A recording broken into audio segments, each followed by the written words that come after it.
guys. How's it going? Oh man, it is so weird, the weather right now. It's like it's just crazy. It's like cold. Anyway, and rainy. It's not usually like that in Spokane this time of year. Anyway, we haven't even opened the pool yet. Okay, so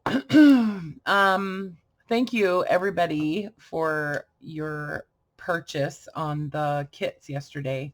That was awesome. And yes, I am going to do another kit, another set. Not sure. I will put some type of paper cornmeal or flour bag in the next set.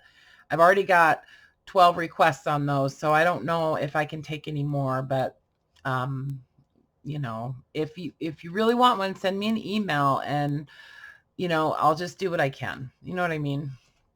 I'll do what I can. I just want to make you guys happy. I honestly do. And I have fabric coming out my ears. So, as far as making bundles of just like quilt top and stuff like that, I could probably put something like that together if you just want, like fabric to work with, like scrappy stuff. Anyway, and the page packs too. I'm going to clear out that drawer and I'm just going to divide it out into, 18 or 20 page packs and out with the old, in with the new. Anyway, so we're working on some farmhouse style journals. And yesterday, well, I guess I didn't really even talk about it yesterday except for the kits, but I just sort of went through some ephemera. That's basically all I've done with you guys. And so, anytime I start a new series of journals, it's always a matter of finding inspiration. Like, what do I want to do with it? Like what direction are they going to go? And they always kind of evolve over. Sorry, I know that's probably really annoying. They always just kind of evolve as they're going, right? Like I don't ever have a clear, definitive plan for these journals. I mean, I have an idea of what I kind of want them to look like or kind of want them to feel like, or things that I want to use in them or whatever, but I never just have it all planned out, So for this series, where I'm taking my inspiration is from the fabric and from quilting and all the quilt top fabric and the feed sack fabric and that kind of thing. So I thought, well, you know what? I think what I'm going to do is just start with doing some really simple, useful elements using those fabrics and, just sort of, so when I did the cereal box journals, first thing I did was I collaged the cereal boxes, right, with paper, and that kind of just got it going. That just got me started. And so what I decided to do, kind of along those lines, is just do some collage with fabric. And so this is all feed sack fabrics, scraps, and some shapes that had been cut out. And I just collaged this onto a piece of craft cardstock, and then using a glue stick, and then I just did some stitching around all the borders. Kind of like, whoops, I missed a spot. It's kind of like the Franken paper thing, but it's like Franken fabric, I guess. And I'm sure like other people have done this before. It's probably not like a revolutionary thing, but I just wanted to show that to you guys because this is something that you could do just with scraps of fabric, and then you have something that you can cut apart and use for other elements later on down the road. I don't know if a paper punch would work very well on this, but you could definitely cut out shapes and that kind of stuff. So I don't necessarily need to actually do that on camera, but I did want to show this to you because I'll probably wind up doing a few more of these, and because I've got this little like stack of feed sack fabrics that I want to, and I don't know if these are, you know, actual feed sacks or not, but they're that same style, you know. Anyway, so I'd like to, you know, get some use out of these, some mileage out of those. So I'll probably do 6 or 7 more of these, you know, and if I don't use them all in these journals, I'll have them for other projects too. And then the other thing is we always need pockets. We're always going to need pockets. And so I've got, you guys, it's crazy. It's crazy how much of this fabric I've got that I've been going through. I've been sorting out. I just went on this thing for a little while of buying, you know, feed sack, or not feed sack, sorry, quilt top, and like unfinished quilts, and, you know, tatty old quilt tops and stuff from thrift stores, and some from eBay and whatnot. Anyway, so it's like, it's got to get used, and I mean, it isn't doing any good sitting in a bin and just, you know, being there. I want it to be seen and used and felt. And so I'm gonna need lots of pockets. So what I've been doing, and you guys know lately, I'm just like all about the library pockets because they're just super easy.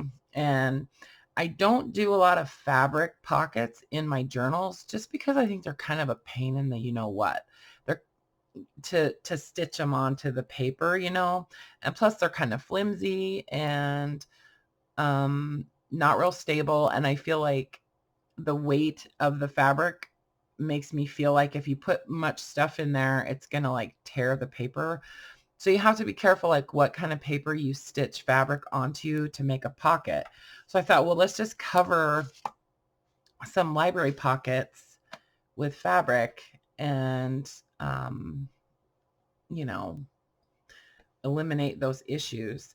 So I've just been taking pieces of, this is quilt top that I just cut into some strips, and I'm just covering these pockets with this fabric, and then I just did some stitching around the border. So I kind of like the look of the pinking shears. So I've been doing the top edge, just cutting it as straight as I can with the pinking shears. Let me put my glasses on. Hold on. And then just using a glue stick, literally just, you know, carefully kind of getting it up close to the edge of the pocket there. Since I won't be able to stitch across the top of that, otherwise it would close the pocket. I just make sure I get a good amount of glue. Whoops, forgot to glue the rest of it. And then just, you know, it doesn't have to even be perfect along the rest of it because it's going to get stitched. So I just kind of press that down really well right along that edge. And I honestly think it's going to be fine. Like, I think it's going to hold perfectly fine. I've done some already, and they're, you know, I mean, it's glued on there. It's stuck on there. It's not going anywhere. I mean, I suppose you could probably pull it off if you wanted to, but I don't think anybody's going to do that. So yeah, so then just gluing pieces of quilt top onto some library pockets. And then I just go back and kind of trim it up a little bit. And you wouldn't even necessarily have to do that. You could leave it just the way it is. And then just run a stitch right along that border. So this was a really cool quilt that I got. It's really fun. It's got all of these bright colors and, you know, like little, I don't know, like plaids and paisleys and stuff. So it was just a really bright, colorful quilt. And then just did a little stitch right along the edge. So I will probably do a bunch of these, and then, you know, I could even come back and add tabs on these, or add like some buttons, or, you know, add some embellishments. Some rickrack would look nice, maybe, just different things. So these are kind of like bases that I'm getting together that I can use in the journals. So, because I don't even know if I'm doing like what size journals I'm doing, you know, but right now I'm just putting together materials to use in them, you know. So that's one thing. And then let me put that with the pocket pile. And then the other thing that slow down, Jessica. I picked up some sheets, some bed sheets from Forever French from Louise. And I did include some of this cotton in the kits that I had yesterday. It's so nice. It's just so cool. It's, you know, that they just don't make cotton sheets like that. I mean, not affordable ones. You know what I mean? Like, you could buy cotton sheets that are really heavy, you know, like Turkish cotton, I guess, if you want to spend the money. But so that's what this is. It's just really, really nice, thick, heavy cotton. Anyway, so I cut a whole sheet into strips. And so, you know, so I've got lots of strips to work with. I did do some wider strips too, because I thought if I want to use some of this like for tags or whatever, I don't know. I just wanted to have some like thicker strips. And also one of them has some embroidery. It had like an embroidered, it's got a stain, an embroidered like border. So, you know, I thought that was kind of pretty. And so I wanted to save that. And then also, so I'm going to be doing just some like scrappy trim on these strips. And so I did one. Where'd it go? Oh, here it is. Okay. So I've done this before, and lots of people are doing this now, making this like scrappy trim. It's like a snippet roll or whatever you want to call it, you know. It's kind of, it's basically, I don't want to say the same, but it's pretty much the same as inspired by Rachel at Roxy Creations, where she does her scrappy trims. Anyway, so I wanted some thinner, like a little bit, not as wide as this. So I wanted the base to be a little narrower. So there's my strip, and I'm probably going to trim this off a little bit with the pinking shears. At least some of them. I don't know, but I want to make a bunch of this because I'll probably use this as ties on the journals, or even like just taking pieces of it and using this as tabs on pages. You can cut in between the stitching. So there's 3 rows of stitching on here. Okay. So can you see that? I'm trying to use colored threads. So it's just got pink thread, but anyway, so you can just cut little strips of it and use that along the edge of a page, or, you know, on tags and stuff like that.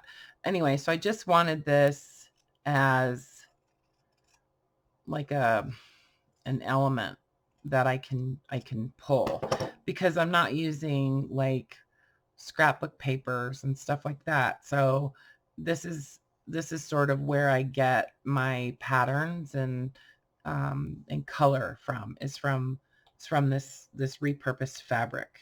So, and it's just so fun. It's like, and there's all kinds of things that you can make using this scrappy trim. One of those things is just doing like clusters, and that's kind of fun. You can just take, I like to use the pinking shears to cut it, but you can just cut it into little squares And they don't even have to be squares. They can even be weird shapes, you know, like that. And then just kind of stagger them a little bit. Stagger them a little bit. And then, you know, so you can just kind of see little bits of it. And then, you know, stitch a button right on the top of that, right through those. Or you could run this through your sewing machine and pin a button on there, or not a button, just a safety pin with a charm or something. Just make some little clusters out of fabric, and, you know, use up these scraps. So even like these little scraps that come after I trim off around the edge of the envelopes, I'm saving those to use on tags in the journals, you know. And even like these, I could just, you know, stitch that on the edge of a page, and I think it would be really pretty.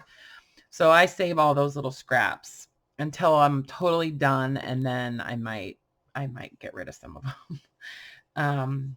Anyway, so the Scrappy Trim I think is going to be really useful. Use a piece of it as a tab on the edge of a page, or, you know, even as a tie closure. Make some clusters, and it just gives you a lot of material to work with. And then what was the other thing? Oh, okay. Hold the phone. Okay, so I have taken apart a bunch of like quilt pieces. Like, I've taken apart a bunch of quilt tops and just, you know, salvaged these little strips. And, you know, these I like to use on the trim too, on this like Scrappy Trim, and also for making clusters. And these are great for pockets. A lot of these fabrics are really thin, so what I'm thinking I will do is glue a lot of these onto cardstock, and also onto some linen, like some heavier linen fabric. Not glue it, but, you know, stitch it onto a heavier fabric, and maybe even do some extra stitching on these or something. So I will be trying to use some of these too as pockets. And then these are actually Yoyos that I took apart. And a lot of these actually came from Happy Mail. And yeah, one of my customers slash friends, you know, slash subscriber, sent me this amazing box of Yoyos because she knew that I just love them, especially the really old ones. And these ones are small. These were little Yoyos. The Yoyos that she sent me. So these were little tiny ones. I mean, I've seen, but I have seen smaller ones. And then I just love the white ones. They're so cool. I love Yoyos. Anyway, but I like to take them apart also, just because I think they look so like scrappy and you know, vintagey, whatever. Anyway, so I took apart a bunch, and then what I do is I just wash them, hand wash them in like a bowl of water, and then I iron them. It doesn't take that long. It seems like it would, but it doesn't take that long. And then what I like to do with these, so these were some bigger Yoyos. So a Yoyo that's, hold on just a second. I know I'm talking a mile a minute.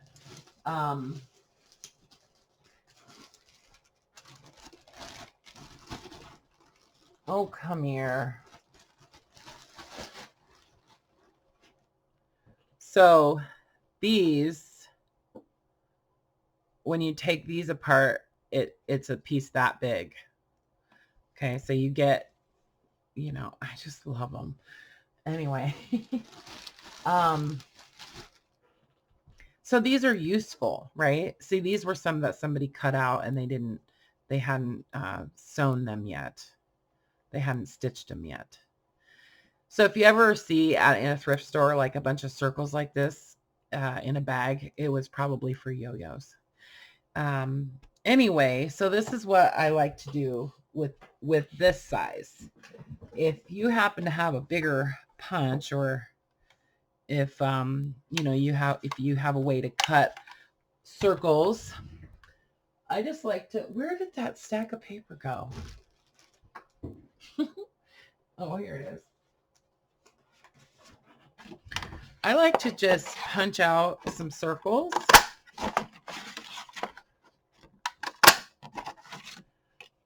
And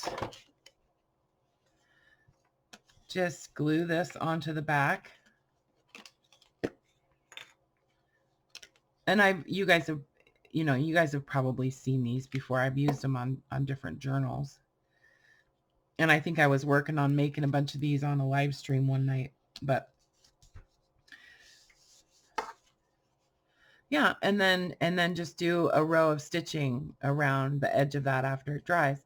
And then I'll add an eyelet, and then, you know, it's just a cool little tag, or you could use it as a tuck spot in a journal or something like that. I don't know. It's just, I think, a nice way to repurpose those yo-yos, and you get to like reclaim those cool fabrics, because that's what I love about it. That's what I love about this era, is the fabrics.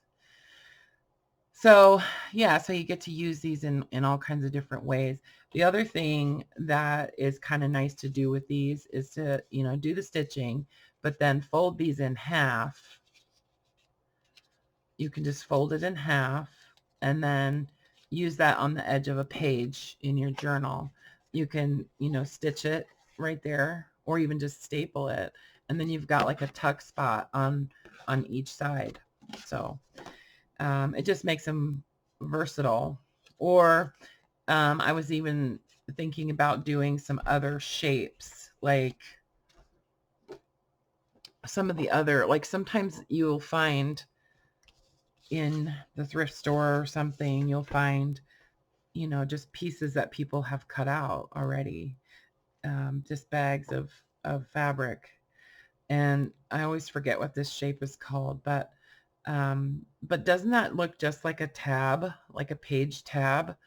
So what I think I'm going to do is like cut a template, because I want it to be a little smaller.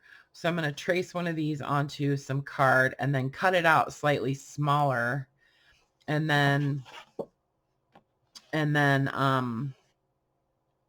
make tabs with these. I'll show you what I'm talking about. I mean, I think you get it, but I'll show you what I mean. So I'll just like lightly trace this shape.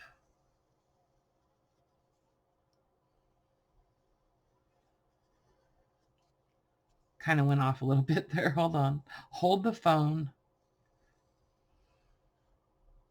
Oops.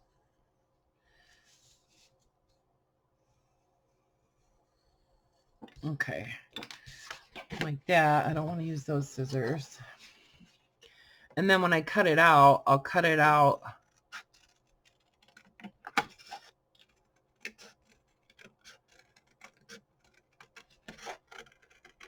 smaller, like by maybe 1/4 of an inch.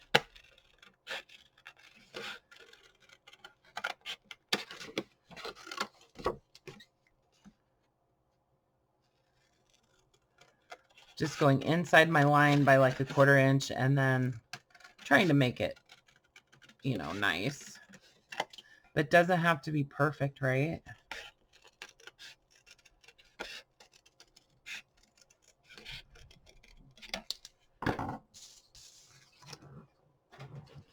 So like that, and then I can use this.